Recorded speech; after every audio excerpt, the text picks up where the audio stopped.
ইন্দ্রাণীর গল্পে পশু পাখিরা ঘুরে ঘুরে আসতে থাকে, কখনো বাঘ, কখনো হরিণ, কখনো কুমির হয়ে। তারা কতটা বাস্তবে আসে আর কতটা আমাদের মনের মধ্যে, সেই সীমারেখাটা অদৃশ্য করে দেওয়াই তার কলমের জাদু। সেই জাদুতে আচ্ছন্ন না হয়ে উপায় থাকে না পাঠকের। তার লেখা পড়ে জাস্ট উঠে চলে যাওয়া যায় না কখনোই। গল্প শেষ হয়ে যাবার পর পাঠক বুঝতে পারেন তিনি ওই গল্পের মধ্যে আটকা পড়ে গেছেন। আমাদের আজকের গল্প দিবস আরম্ভেতেও রয়েছে একটি কুমিরের কথা, তার জীবন্ত বর্ণনা। আরেকটি বিশুদ্ধ ইন্দ্রাণী, তার গল্প আমরা এই চ্যানেলে আগেও শুনেছি। দিবাসারম্ভে গল্পটি প্রকাশিত হয়েছিল গল্পবিশ্ব ই পত্রিকার মার্চ 2024 সংখ্যায়। পরবর্তীকালে এটি গল্পবিশ্ব এবং এজিসিএএল আয়োজিত শ্যামল গঙ্গোপাধ্যায় ছোট গল্প সম্মান 2025-এ স্বীকৃত হয়। বর্তমানে আমি গল্পটি পড়ছি অ্যান্টোনিম কালেকশনসের বাংলা প্রকাশনা বিভাগ বহমানের প্রকাশনায় বর্ষসেরা ছোট গল্প 2025 সংকলনটি থেকে। আসুন তাহলে শুনে নেওয়া যাক ইন্দ্রাণী দত্তের ছোট গল্প দিবস আরম্ভে, পাঠে আমি রৌহিন। সন্দীপদের পুরনো কোয়ার্টারের বসবার ঘরে গল্প হচ্ছিল শেষ দুপুরে। মায়া, সন্দীপ, রেনু আর আমি। ব্রিটিশ আমলের বাড়ি, বার কয়েক মেরামতির পরেও বসবাসের অযোগ্য হয়ে যাচ্ছে ক্রমশ। সমুদ্রের কাছে হওয়ায় বাতাসের নুনে ঘরদোর অকালেই বুড়িয়ে গেছে, মায়া আর সন্দীপ তাই বলে। আর সপ্তাহ দুয়ের মধ্যে ওদের নতুন বাসায় চলে যাওয়ার কথা। এ বাড়ির দেওয়ালের আস্তর খসেছে যত্রতত্র, সেখানেই ঠেসান দিয়ে নাই করা কার্ডবোর্ডের বাক্স, বেশিরভাগই প্যাকিং টেপ দিয়ে আটকানো, কিছু এখনো হাঁ করে তাকিয়ে। গেরস্তালির আরো জিনিসপত্র ঢুকবে। বাক্সের ঘষায় ঘষায় দেওয়াল থেকে আরো চুনবালি ঝরছিল। এই সব দৃশ্য জীবনের অনিত্যতার কথা বলে। সেদিকে পিঠ ফিরিয়ে আমরা মোড়ায় বসেছিলাম। খাওয়া দাওয়ার পর যেমন হয়, হাতে হাতে জলের বোতল, ঈষৎ হলদে তেলোয় জোয়ান, মৌরি, দু এক কুচি সুপুরি, দুপুরের ঝিম, কথার পিঠে কথা, অগোছালো আর দিশাহীন। জানালার পর্দা ঠেলে বহিরাগত হাওয়া এসে যাদের উড়িয়ে নিয়ে যায়, কোথাও পৌঁছনোর কথাই থাকে না যাদের। ব্যাকড্রপে দেওয়াল ঘড়ির কাঁটা সরে যেতে থাকে, পেঁপে গাছের ছায়া অতিরিক্ত লম্বা হয়ে ঘরে ঢুকে যায়। চার্লি চ্যাপলিন নাকি একবার চ্যাপলিন লুকালাইক কম্পিটিশনে পার্টিসিপেট করেছিলেন। দূর, সত্যি নয়, পড়লাম যেন কোথায় থার্ড হয়েছিলেন নাকি। আরে এসবই গুল গল্প, আরবান মিথ আর কি। ও তাই বল, আমি ভাবছিলাম সে কি করে হয়। হ্যাঁ, হতে পারে। ধরো অভিনেতার কিছু সূক্ষ্ম বৈশিষ্ট্য আছে যেগুলো পর্দায় প্রকট নয়। একজন খুব ভালো দর্শক, বা বলা ভালো একজন ফ্যান, সেই সব মাইনিউটাল অবজার্ভ করলো, তার নিজের অভিনয়ের সময় সেইগুলোই হাইলাই করলো। অর্থাৎ বলতে চাইছো নিজস্ব স্বভাবগত বৈশিষ্ট্য, যেগুলো তিনি অভিনয় করছেন না, হয়তো সেভাবে কনসাসও নন, অথচ একজন ক্লোজ অবজারভারের কাছে ধরা পড়েছে। ইন্টারেস্টিং ইন্টারেস্টিং ইন্টারেস্টিং ইন্টারেস্টিং আওয়াজ করে হেসে উঠল রেনু। ওর মুখে হাসি ছিল না, গলায় ছিল। হাসতেই লাগলো, হাসতেই লাগলো। জোরালো কর্কশ হাসির দমকে রেনুর শরীর কাঁপছিল, হাতে ধরা জলের বোতল সমেত। আশ্চর্যজনকভাবে ওর হাসি উপচে উঠে ছড়িয়ে পড়ছিল না ঘরময়, বরং নিচের দিকে নামছিল, কোল বেয়ে, হাঁটু বেয়ে, পায়ের পাতায়, চপ্পল, মেঝেতে চুনবালির গুঁড়ো কেঁপে উঠে থিতিয়ে গেল। রেনু বোতলের ছিপি খুলে জল খেতে গিয়েছিল। মায়া ওর হাত ধরল। বিষম লাগবে, একটু বাদে খেও। মায়ার মুখেও এখন হাসি নেই। ওর চোখ রেনুর মাথা থেকে পা খুঁটিয়ে দেখছিল। ও দেখছিল রেনুর অযত্নের হাত, ফাটা গোড়ালি, গলায় কবজির কাছে রহস্যময় গাঢ় কালো খয়েরি দাগ সব। আমি জানি মায়া এবার চোখ তুলবে আমার দিকে, তারপর সন্দীপের দিকে ফিরে একটু আসছি বলে রান্নাঘরে গিয়ে চায়ের জল বসাবে। গত দুদিন এরকমই ঘটেছে বারবার। এখন অবশ্য সন্দীপই উদ্যোগ নিল। গলা খাঁকড়ে বলল, ইন্টারেস্টিং তো বটেই, চা খাওয়া যাক এবার, জল বসাই দাঁড়াও। মায়া বলল, পাঁপড় ভাজি। উত্তর শোনার আগেই উঠে পড়ল দুজনেই, পর্দা সরিয়ে ভিতরে গেল। আমি আর রেনু বসে রইলাম মুখোমুখি। দুপুরের ওষুধটা খাওনি? রেনু চুপ করে রইল।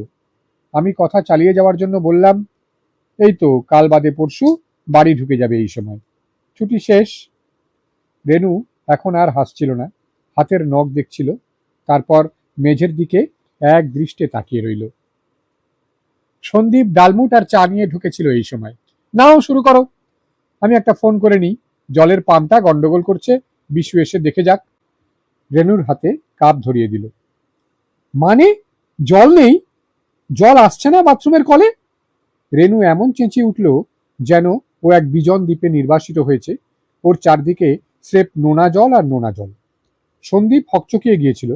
না না, জল আছে, নিচের চৌবাচ্চা তো ভর্তি, ওই জলটাই দিনে দুবার ওভারহেড ট্যাঙ্কে তুলি, এখন পাম্প চালাতে গিয়ে দেখি চলছে না। সে বিশু ঠিক করে দেবে। আর ঠিক করতে না পারলে জল থাকবে না? বিশু ঠিক করে দেবে, প্রাইমিং করতে হবে মনে হয়।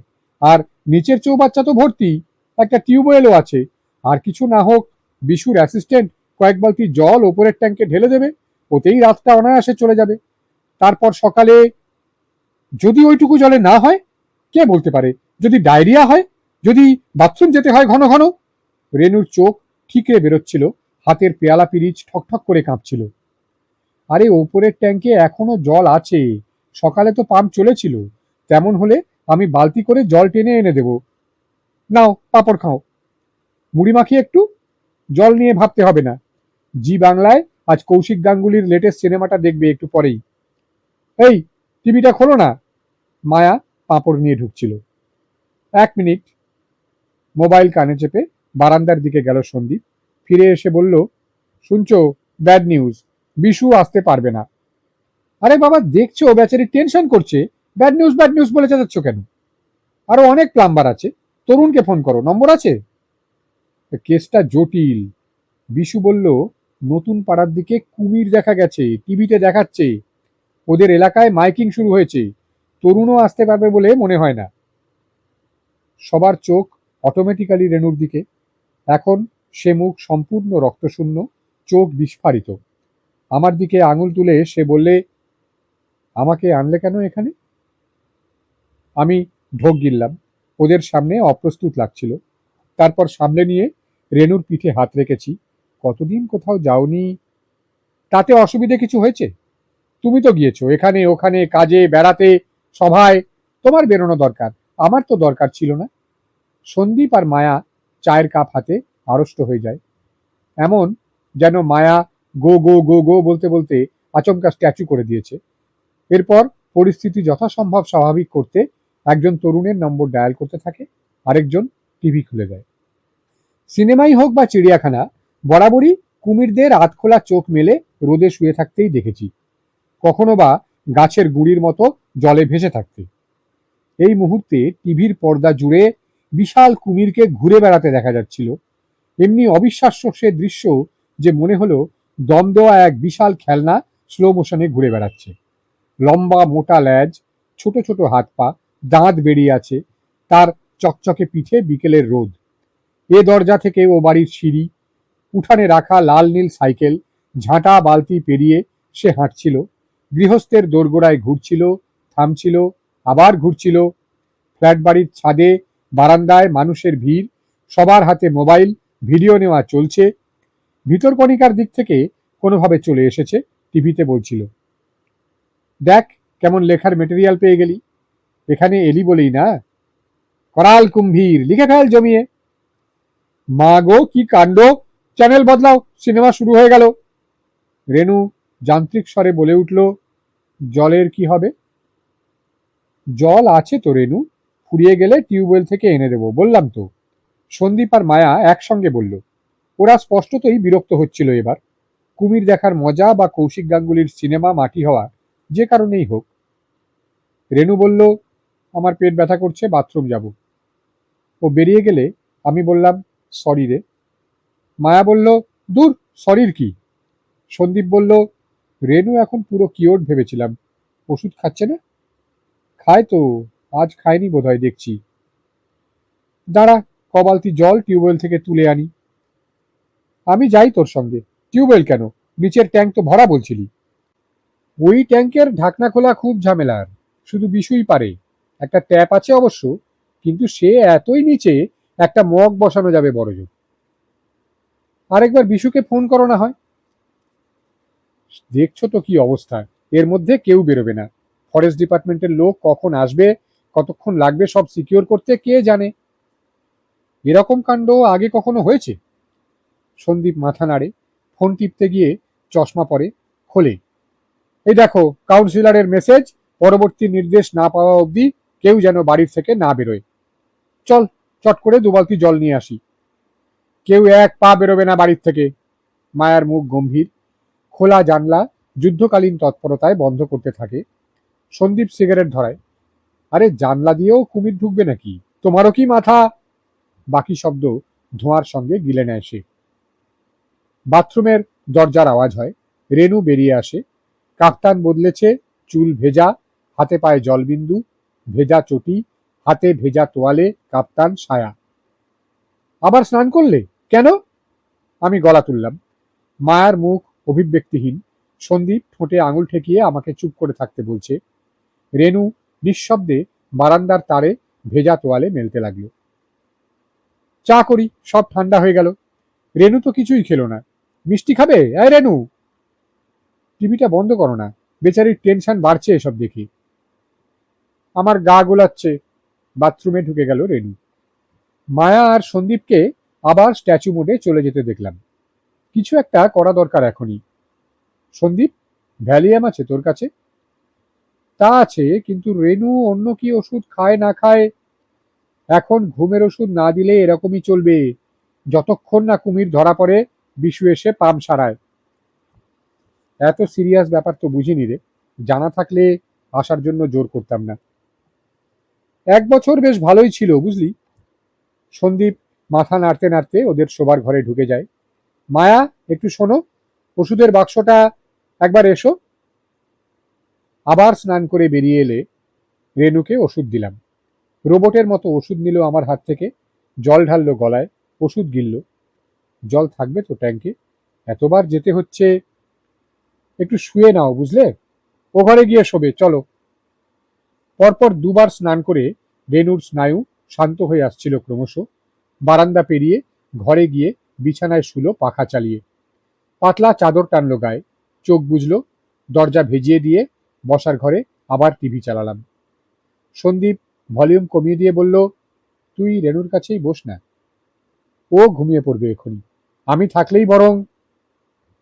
বিয়ের পরে তোর একটু বদলানো উচিত ছিল, বিশেষ করে বিল্টুর জন্মের পরে। তোর এই আচমকা বেরিয়ে পড়া, একা একা ঘুরে বেড়ানো। আমরা সবাই বদলাই, আমাকেই দেখ না, এই সাদা কাঠিটুকু বাদ দিয়ে বাকি সব ত্যাগ করেছি। সিগারেট ধরালো সন্দীপ। তুই কি আমাকেই দায়ী করছিস? দেখ, কলকাতা থেকে দূরে থাকলেও কিছু কথা আমাদের কানেও আসে, এসে যায়। তার কতটুকু সত্যি আমরা বিচার করিনি কোনোদিন, কিন্তু এসব কথা না ওঠাই ভালো। গেঞ্জি পাজামা পরা সন্দীপ নিমেষে গম্ভীর অধ্যাপক হয়ে যায়। হয়তো কেয়া আর সাথীদের ইঙ্গিত করলো। আমি চুপ করে থাকি। অনিমেষের কথা ওরা জানে না। জ্ঞান তো রেনুর অযত্ন করিনি আমি। একটা সিগারেট দে। রেনুকে বাদ দিয়েই আমরা রাতের খাওয়া সারি।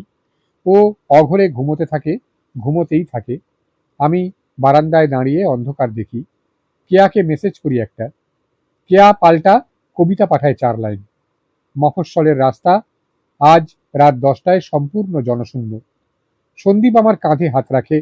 সরি, আমার এভাবে বলা উচিত হয়নি। তোর কষ্টটা আমি বুঝি। আর জাগিস না, এবারে শুয়ে পড়। কুমির রাতেই ধরা পড়ে যাবে মনে হয়। টিভিতে কি বলছে? আর খুলিনি, খবর দেখলে টেনশন বেড়ে যায় আরো।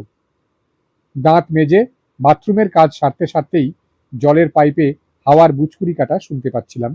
জল ফুরিয়ে এসেছে। রেনুর হালকা নাক ডাকে। গায়ে হাত রাখলে পাশ ফিরে শোয়ে নাক ডাকা বন্ধ হয়ে যায়। আজ যেমন ঘুমোচ্ছে ঘুমোক। কুমিরের কথা ভাবতে ভাবতে ঘুমিয়ে পড়লাম। ঘুম ভাঙল যখন, বাইরে অন্ধকার। মোবাইলে দেখলাম 4টে। বিছানায় রেনু নেই। বাথরুমে গেছে ভেবে পাশে ফিরেই মনে হলো, যদি জল ফুরিয়ে গিয়ে থাকে। এক লাফে খাট থেকে বাথরুমের সামনে গিয়ে দেখি দরজা খোলা, বাথরুম অন্ধকার। কোথায় গেল রেনু? করিডোর অন্ধকার। ওমাথার ঘর সন্দীপদের, সে দরজা বন্ধ। বাইরের ঘর শুনশান। রান্নাঘর থেকে বেরিয়ে আসছি, ক্যাঁচ কোঁচ আওয়াজ শুনলাম বাইরে। কিচেনের লাগোয়া সরু বারান্দার শেষে কোলাপসিবল গেট, এ বাড়ির খিড়কি। গেট পেরিয়ে টিউবওয়েল, তারপরেই ঝোপঝাড়, ভাঙা পাঁচিল, মজা পুকুর।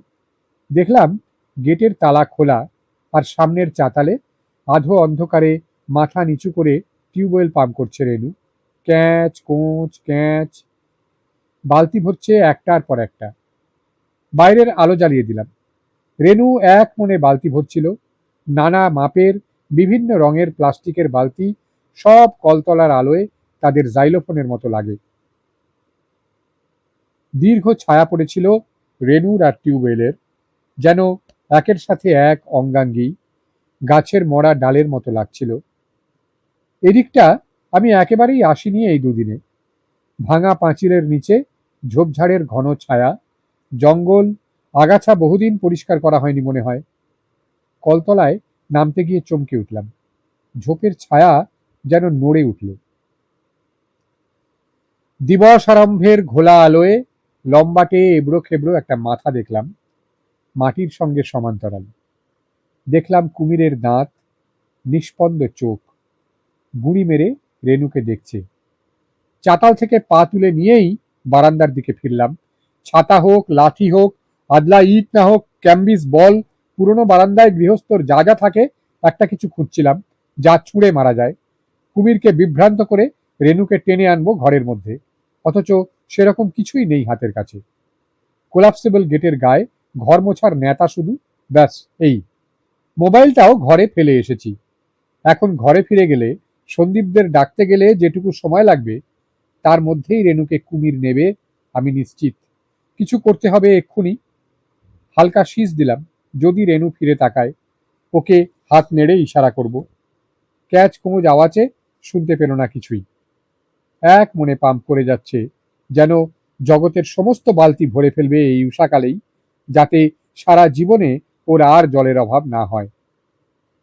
কুমির এখনো ওর দিকেই এক দৃষ্টে তাকিয়ে। এবারে ভরা বালতি সরিয়ে খালি বালতি পাচ্ছে রেনু। পাম্প করার আওয়াজ এই মুহূর্তে অনুপস্থিত। সময়ের ওই ফাঁকটুকুর মধ্যে আবার শীষ দিলাম মরিয়া হয়ে। মুখ তুলে আমার দিকে তাকালো রেনু। আমি ঝোপের দিকে দেখালাম, হাত নেড়ে দৌড়ে চলে আসার ইঙ্গিত করলাম। রেনু বালতি রেখে কুমিরের দিকে তাকালো, তারপর আমার দিকে। আমি ফিসফিস করে বললাম, চলে এসো রেনু, আমার কাছে চলে এসো।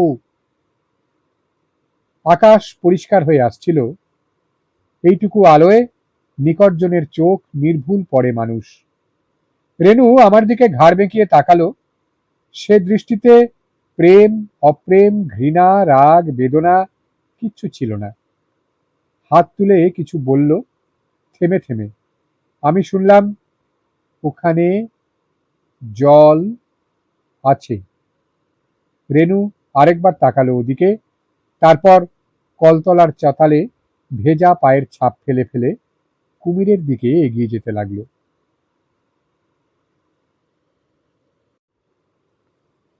শুনছিলেন ইন্দ্রাণী দত্তর গল্প দিবস আরম্ভে, এতক্ষণ আমার কণ্ঠে। কেমন লাগলো অবশ্যই জানান মন্তব্যের বাক্সে বা ফেসবুকের দেওয়ালে, যেখানে খুশি। আড্ডা জমুক, আর কি ধরনের বা কোন কোন গল্প শুনতে চান সে ফরমায়েশও করে ফেলুন। আর করে নিন একটু লাইক আর শেয়ার, যদি ভালো লেগে থাকে তবেই। চ্যানেলের নিয়মিত খবর পেতে চাইলে গ্রাহক হয়ে যেতে হবে, সেজন্য ঘন্টা বাজালেই হবে। ভালো থাকবেন, গল্পে আড্ডায় থাকবেন সবাই। থাকুন ভাবনায়, চেতনায় এবং সংগ্রামে। দেখা হবে আবারও যথাসময়েই। আজ তাহলে আসি।